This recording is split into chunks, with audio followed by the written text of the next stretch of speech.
Hi friends, in college I took a class called Theories of Personality.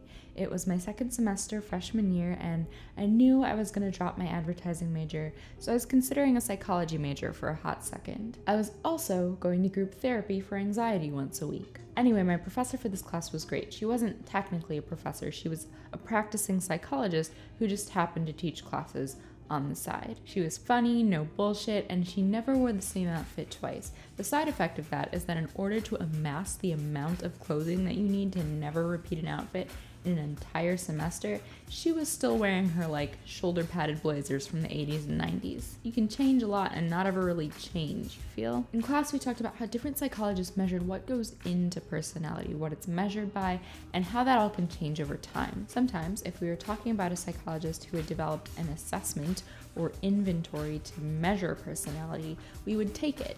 So we took myers-briggs, the Enneagram, the Big Five, all of that. But at the same time, I was in my therapy group taking some of the same tests, trying to figure out who I was and what was wrong with me.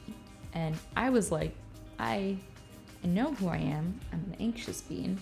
I just want to know what my major and subsequent career should be. Can anyone help me with that, please? When we took the Myers-Briggs, you get a personality type, which is 4 letters, which describe where you fall on the different poles of 8 traits.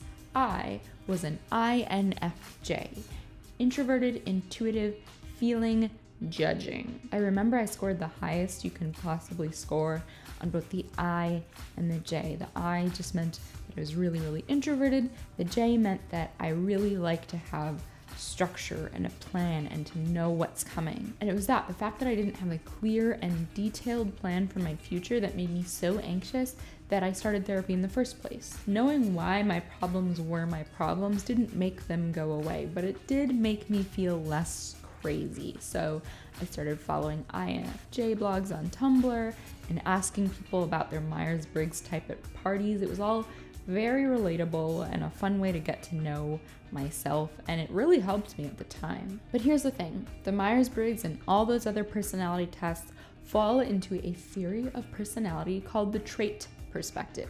It's the idea that personality is just made of a bunch of characteristics that you either have or don't have. You're an I or an E, an N or an S. You're a 2 or a 4 or a 7, and that's what you are. There are other perspectives, lots of other perspectives, and some of them say, hey, maybe this is how you describe your personality right now, but there's a lot more to it than that, and it might change. Like how eventually I chose an English major, not because it fit into some sort of 5-year plan, but because it left things the most open-ended. Or like how your favorite blazer from 1987 may not be what you want to wear for the rest of your life.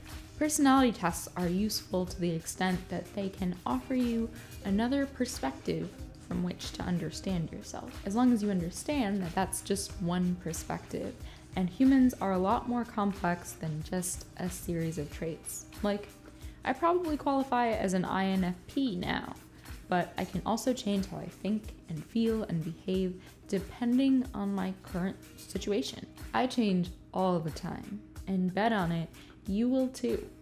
And thank goodness we will. Tell me in comments, have you ever taken one of these personality tests? Have you ever felt like your personality changed? If you like this video, you can subscribe. You can find me anywhere on the internet at ItsRadishTime. If you want to support me with your coin, you can do that on Patreon. And I'll see you next week. Bye!